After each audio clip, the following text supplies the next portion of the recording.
Oke, jadi dasarnya itu.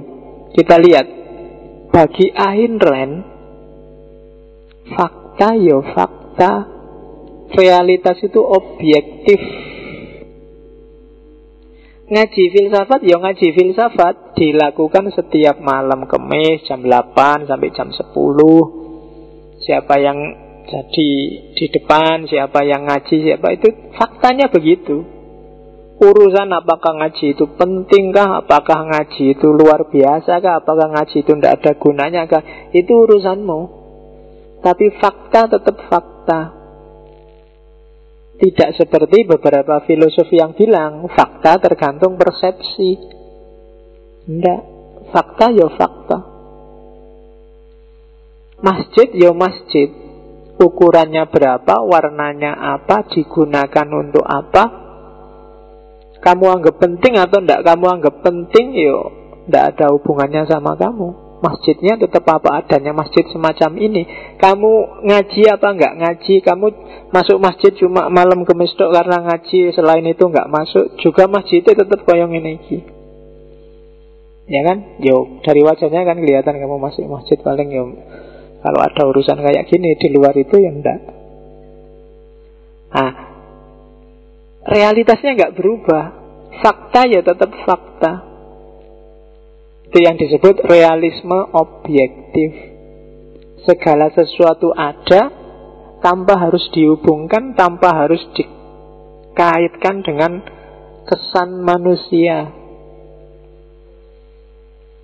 Ya kamu selalu bilang itu Pak, tergantung orangnya toh Pak. Saya minum teh, bagi saya terlalu manis, bagi dia biasa aja nggak manis. Itu kan kesan Pak. Iya, tapi itu tidak penting. Faktanya bisa diukur. Berapa gulanya, berapa airnya, berapa tehnya, itu faktanya. Urusan kesanmu ya urusanmu sendiri, nggak ada hubungannya sama faktanya. Kesalahan banyak filosof selama ini terlalu mempertimbangkan kesannya manusia. Bumi ini bulat, meskipun kamu pokoknya nggak bisa, bumi harus datar. Quran ngomong datar, kok ora iso, mbok. Pikiranmu nggak bisa merubah fakta. Fakta tetap fakta. Nah, itu namanya realisme objektif. Jangan mau ditipu orang dengan kesan dan persepsi. Masjid ini catnya hijau dan kuning. Nggak usah kamu bilang loh, tergantung perspektif Pak, tergantung kacamatanya Pak. Kalau saya pakai kacamata hitam jadinya hitam, ya urusanmu kamu pakai kacamata. Yang penting itu warnanya hijau kan gitu. Nggak usah bilang, melihatnya dari mana dulu Pak. Ya nggak usah, ya terserah kamu lihat dari mana. Faktanya warnanya hijau dan kuning. Itu namanya realisme objektif. Tidak tergantung kesanmu, tidak tergantung pencerapanmu. Ya, jadi asumsi pertamanya Ayn Rand, sebelum kita mikir, kita harus siap untuk mengambil jarak dari realitas. Karena realitas dia bisa bunyi sendiri, tidak usah kamu bunyikan. Justru kamu yang harus ikut objeknya, bukan objek yang harus ikut kamu. Kalau objek yang harus ikut kamu, kamu bisa salah paham. Harusnya warnanya hijau, nanti kamu bunyikan kuning. Kalau sudah jelas bentuknya kambing, ya kambing. Tidak usah kamu sebut, wah itu gimana kita sepakati, disebut ayam aja ya. Iya Pak, tidak apa-apa. Ya raiso, kamu sepakat bikin tesis disertasi untuk menyebut kambing sebagai ayam, dia tetap kambing. Hati-hati, kayak katanya Stephen Hawking itu loh, lawannya pengetahuan itu sebenarnya bukan ketidaktahuan, tapi ilusi. Jadi ilusi itu kamu tahu sesuatu tapi tidak sebagaimana adanya. Yang ada di pikiranmu itu sekarang kan banyak ilusi-ilusi. Mungkin karena kamu terlalu banyak nonton TV, terlalu banyak internetan. Jadi kebenaran tidak seperti apa adanya, tapi sudah persepsi-persepsi. Yang di kepalamu itu mungkin yang satu Jokowi versi Metro TV, yang satu Jokowi versi TV One, yang satu Jokowi versi Indosiar. Yang satu Indonesia versi SCTV, Ganteng-Ganteng Serigala. Yang satu Indonesia versi Pedang Naga Puspa. Yang satu Indonesia versi, kan ono isine. Nggak ada yang Indonesia asli. Kamu ketipu oleh ilusi. Bahkan sekarang mana cakep, mana jelek juga ilusi. Ketipu oleh konsep. Jadi lawannya pengetahuan, kalau katanya Stephen Hawking, itu bukan kebodohan, tapi ilusi. Ya kalau dihubungkan sama Nabi, itu mungkin rahasia kenapa Nabi kita itu seorang ummi. Ketika beliau ummi, dia tidak bisa diintervensi, ditipu oleh sistem pengetahuan di sekitarnya. Dia murni. Yang paling berpengaruh pada Nabi, yang pertama, pada setiap orang itu, yang pertama ibu, terus ayah, terus keluarga dekat. Bayangkan Nabi, ayahnya nggak ada sebelum dia lahir. Ibunya juga sampai di beliau kecil sudah meninggal. Terus jadi dia relatif tidak terkontaminasi oleh lingkungan sekelilingnya. Jadi pengetahuannya lebih murni dibandingkan kita. Kamu nonton TV, baca buku, internet, HP, kamu tidak bisa lepas dari HP-mu 1 jam aja. Ya kan? Sedelot-sedelot kamu, nggak ada lagi. Sebenarnya nggak ada apa-apa. Kamu lihat, bikin ada apa-apa, kamu tiba-tiba posting apa, bikin status apa, ya nyari masalah. Ya kan? Kamu bikin ilusi sendiri kadang-kadang. Nggak sekedar kamu ketipu, tapi kamu juga kadang nipu orang. Selfie itu kan kadang-kadang trik untuk biar orang ketipu. Janjane yo, kamu hitam tapi fotonya ngisore kelihatan putih. Ya kan, kamu moto nyari angle yang kelihatan paling cakep kayak gimana, dan kamu gitu terus. Itu ilusi, nipu orang juga. Ya kan. Dan kamu seneng luar biasa nanti kalau dapat jempol banyak, dapat like banyak. Padahal itu kadang ya basa-basi kan yang ngelok gitu. Kamu bangga, wah aku ulang tahun, semua ngucapin ulang tahun. Ya kan, semua sadar, semua ingat hari ulang tahunku. Wah, itu yang ingetin Facebook ya. Facebook kan selalu ngomong, hari ini temenmu ini ulang tahun. Terus kamu copy paste ucapan selamatnya yang lain, kamu masukkan di temenmu itu. Dan itu yang diucapi selamat terharu luar biasa. Wah, temanku ini. Oke. Ilusi. Jadi hati-hati, bedakan mana pengetahuan, mana ilusi. Jangan ketipu. Makanya katanya Ayn Rand, yang harus dipedomani adalah realitas yang objektif. Ini basisnya, sehingga nanti filsafatnya disebut objektivisme. Jangan mau realitas yang sudah ditempeli macam-macam. Cari yang asli. Ya tempelan itu kan kesan, pemahaman orang lain, rumusan orang lain tentang realitas. Terus yang kedua, kalau realitas sejati itu objektif, maka alatnya pengetahuan yang sejati itu akal. Boleh kamu mempertimbangkan hati nurani, boleh kamu mempertimbangkan ilham, wahyu, wangsit, dan segala sesuatu, termasuk pengetahuan kasyaf lah.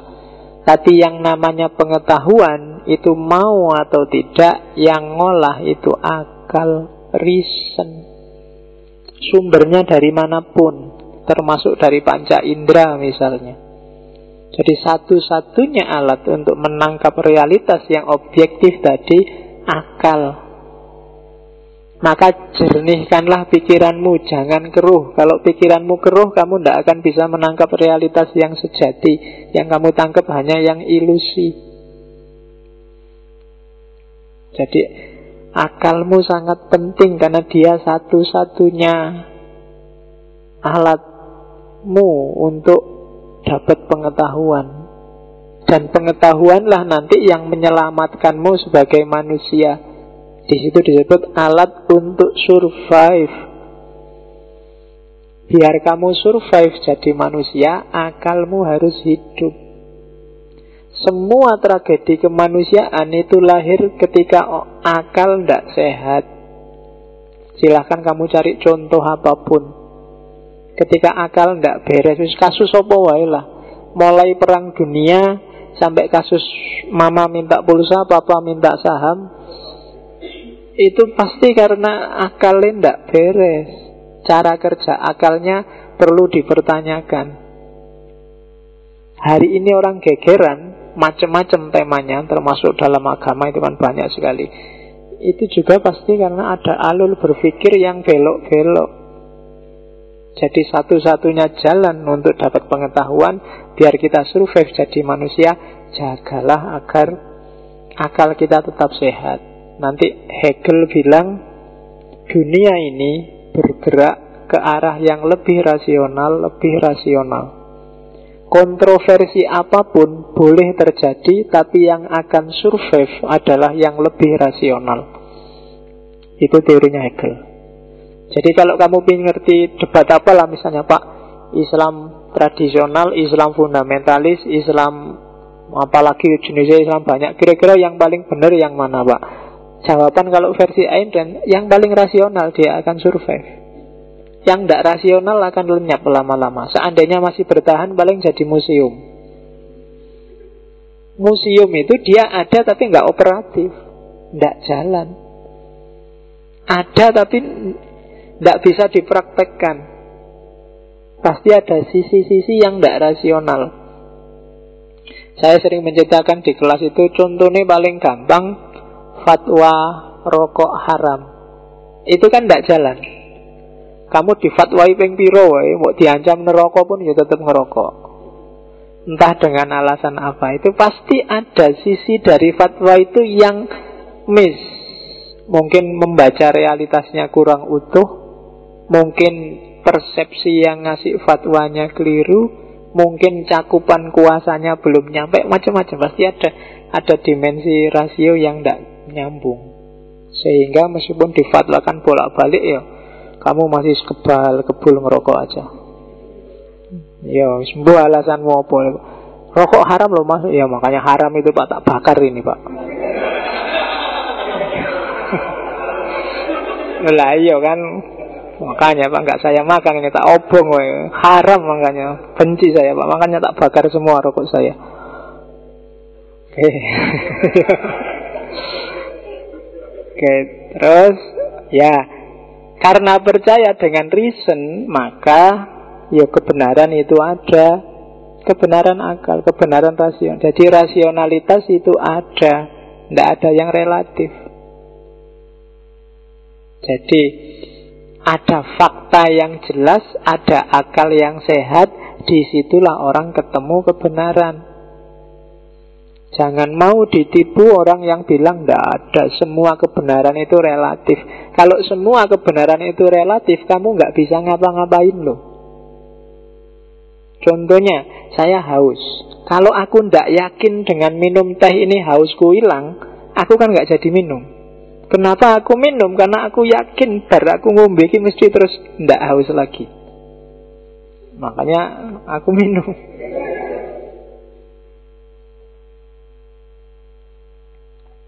Jadi kebenaran itu tidak relatif. Oke. Jadi epistemologinya reason, pakai akal. Yang ketiga, sistem etika. Etika itu perilakunya manusia. Kebaikan perilakunya manusia tidak usah pakai dasar yang daki-daki. Kalau di Ayn Rand, gak usah mikir yang jelimet-jelimet. Perbuatan baik itu yang gimana sih? Yang bermoral itu yang gimana sih? Yang memenuhi self-interest. Jadi apa? Yang memenuhi keinginanmu, kebutuhanmu, kepentinganmu, itu bermoral sudah. Kamu butuh makan, ya carilah uang untuk makan. Itu perilaku bermoral sudah. Kamu butuh pasangan, butuh pacar, dan kamu berusaha nyari pacar, itu bermoral. Self-interest. Loh, kalau meneng wae emangnya ada tiba-tiba cewek yang bilang, Mas kawini aku, ndak mungkin. Ya golek. Dan perilakumu nyari pasangan itu normal. Itu kan self-interestmu. Pinginmu kamu ke situ. Jadi patokannya moralitas itu pemenuhan self-interest, kebutuhanmu. Kalau katanya Ayn Rand, ya kamu harus eksis demi dirimu, bukan untuk orang lain. Tidak usah gaya mengorbankan diri. Kalau di filsafat namanya altruisme. Saya ngalah aja pak, teman-teman yang lain biar nikah dulu, setibak-bak sana yang anunya. Saya terakhir-terakhir aja, saya ikhlas kok pak. Enggak. Kalau kamu memang butuh, ya kamu juga harus berjuang nyari. Jangan mengorbankan diri untuk orang lain. Kalau di filsafat namanya altruisme. Kalau uangmu tinggal satu-satunya 20.000 itu, dan itu untuk makan besok, ada temenmu utang, ya jangan dikasih. Kalau kamu kasih, justru itu tidak bermoral. Ya bahasa lainnya bodoh lah. Lah ya uang tinggal segitu, segitunya malah mau kayak uang. Jadi pertama-tama jangan mikir orang lain dulu, kebutuhanmu apa dulu. Jangan konyol, kan gitu pakai bahasa Indonesia. Kamu harus eksis untuk dirimu, sesuai rasionalitasmu, sesuai kebutuhanmu. Dan kamu bebas, butuh apa saja, mengekspresikan dirimu untuk dapat apa saja. Karena manusia itu secara alami bebas. Kamu lahir itu kan free, bebas, jadi apa saja bisa, milih apa saja bisa. Meskipun nanti begitu kamu besar, kamu bikin penjara sendiri, bikin kotak sendiri, bikin topeng sendiri. Tapi hakikatnya kamu bebas. Manusia itu free will. Jadi kepentinganmu apa, urusanmu. Mungkin beda sama temanmu.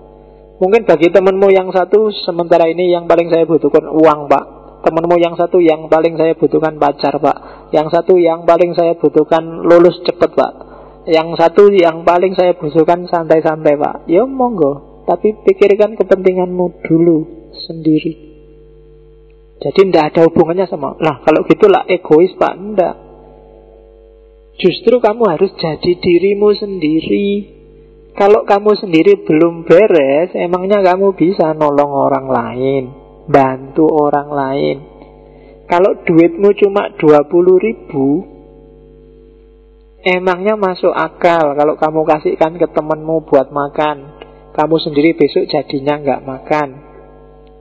Nah itu bagi Ayn Rand, etis itu justru yang pertama-tama self-interest. Perhatikan kepentinganmu sendiri dulu. Bukan egois, tapi jangan konyol. Jadi Ayn Rand ini sangat benci aliran etika yang namanya altruisme. Altruisme itu mengorbankan diri untuk kepentingan orang lain, bahkan termasuk untuk kepentingan negara. Kamu dapat apa dari negara sampai mau-maunya begitu? Itu antara ini tuh. Kamu dapat apa dari temenmu? Kamu dapat apa dari itu kalau mau mengorbankan diri? Yang pertama-tama penuhi dulu kebutuhanmu. Kamu boleh membela negara, bukan tidak boleh. Kamu boleh bantu temenmu, bukan tidak boleh. Kalau itu rasional dan dalam rangka memenuhi self-interestmu. Loh, target saya memang ingin memajukan Indonesia pak. Oh ya, itu tidak apa-apa. Target saya memang ingin jadi dermawan pak. Oh ya, berarti kebutuhanmu itu. Tapi awalnya harus dirimu sendiri, bukan orang lain. Sebenarnya saya ingin makan enak pak, tapi biarlah temanku yang duluan. Nah, itu bagi Ayn Rand tidak etis. Justru tidak etis. Bagi kamu kan, pahlawan ini, luar biasa. Tidak, justru bodoh kalau katanya Ayn Rand. Wong dia sendiri butuh kok. Jangan kayak film-film. Semua film itu kan heroisme semacam itu. Tidak apa-apa lah. Kalau kamu cinta dia, ambil saja. Ora iso. Nek memang kamu seneng ya bilang aja seneng. Urusan diterima apa enggak, urusan belakang. Jadi self-interest, kebutuhanmu dulu apa. Terus prinsip yang keempat, politik, jadi kapitalisme. Karena Ayn Rand ini suka dengan kebebasan, suka dengan pemenuhan kebutuhan individu, maka dia lebih cocok dengan sistem yang namanya kapitalisme. Ya, kita hari ini sebenarnya kapitalisme. Meskipun kamu tiap hari teriak-teriak anti kapitalisme, konstruksi sosial hari ini membuat kita bahkan hampir tidak mungkin untuk tidak kapitalis. Jadi di kapitalisme itu apa? Katanya Ayn Rand, ya kapitalisme dasarnya 3 tadi. Kebebasan individu, kepentingan diri sendiri, dan yang ketiga pasar bebas. Pasar bebas itu kan ya monggo lah sebebas-bebasnya, mau jual beli harganya berapa, yang penting disepakati. Dan tugasnya negara jangan intervensi, jangan ngatur-ngatur. Tugasnya negara cuma melindungi dan menertibkan, biar orang tidak saling tabrak. Cuma itu, jadi negara nggak harus bikin aturan macam-macam perdagangan, aturan macam-macam yang membatasi orang. Itu katanya Ayn Rand. Dan itu fitrahnya manusia, katanya Ayn Rand. Manusia secara natural itu bebas. Lingkungan lah yang bikin penjara-penjara untuk dia. Manusia secara natural itu selfish, mikir dirinya. Ya contohnya gampang, kalau ada foto bareng-bareng, terus fotonya tadi apa kamu lihat di laptop, yang kamu lihat pertama kan wajahmu. Foto bareng misalnya ngaji filsafat gini, sok-sok ada yang moto toh. Wah, pesertanya banyak nih, lumayan. Tuh kamu, fotoku kok ndak ada, karena mesti gitu. Kamu kan selalu nyari dirimu sendiri di situ. Nggak pernah, ya terserah temanmu nggak ada juga nggak masalah. Yang penting wajahku ada nggak di situ kan. Dan itu natural kok, alami. Setiap orang dasarnya dia pasti selfish, mikir dirinya sendiri dulu. Maka justru kalau ada orang mengorbankan kepentingan dirinya sendiri, itu nggak natural, membohongi dirinya sendiri. Jadi katanya Eren, nggak, perhatikan kebebasan, kepentingan diri, termasuk kebebasan dalam hal ekonomi. Disitulah nanti lahir kapitalisme. Loh, tapi Pak, di situ ada monopoli modal, Pak. Lah ya, kalau nggak pengen dimonopoli, ya kamu berdayalah. Kan itu rumusnya kapitalis itu. Kalau nggak pengen ditindas, ya kamu kuatlah. Syukur-syukur kamu ganti yang nindas. Ya kan, sistemnya kapitalis kan itu bebas. Salamu dewe, jangan salahkan orang lain, kamu miskin. Kan gitu, kalau kapitalis. Jadi itu yang disetujui oleh Ayn Rand. Yang lebih rasional ya yang semacam itu. Setiap orang tanggung jawab pada dirinya sendiri, silahkan penuhi kebutuhannya masing-masing. Jadi secara natural itulah karakternya manusia. Kamu kan selalu ingin menang dari yang lain, lebih unggul dari yang lain, lebih kaya dari yang lain, kan selalu begitu. Bahkan lebih cakep dari yang lain, meskipun faktanya bisa kebalikannya. Meskipun kamu merasa saya tidak terlalu cakep loh Pak, tapi kalau sama dia ya menang aku lah Pak, lumayan, kan mesti ngono. Selalu kan gitu orang kan, selfish, tidak berani kamu membandingkan, wah tidak. Yo artis itu kan memang cakep-cakep Pak, tapi hidupnya nggak bahagia Pak. Mending kayak gini ini bahagia. Kayak kamu kan nggak pernah mau kalah. Apa cakep-cakep, pacar cakep, istri cakep, bolak-balik kawin cerai, tentram kayak saya ini aman Pak. Jelek-jelek juga tidak apa-apa kan gitu. Jadi sudah jelas kamu kalah cakep, tapi kan masih nyari yang lain untuk menunjukkan bahwa kamu masih menang. Kalau ternyata loh itu juga bahagia tuh, itu palsu Pak, cuma di TV, aslinya nggak gitu. Kayak ngerti-ngerti ya. Padahal ya mungkin dia memang bahagia. Oke, kan orang selalu begitu, pengen dirinya unggul, selfish, dan itu natural. Katanya Ayn Rand. Justru orang yang menipu diri lah yang jadi janjane dia butuh tapi ngomong ndak butuh, janjane dia mau tapi ngomong ndak mau, janjane suka tapi ngomong ndak suka. Nah, itu justru sumber masalah. Awalnya masalah itu di situ. Silahkan ekspresikan keinginanmu, maumu apa adanya, bahwa nanti tabrakan atau senggolan dengan maunya orang lain, ya manajemen sosialnya yang bagus. ngatur bareng-barengnya yang enak.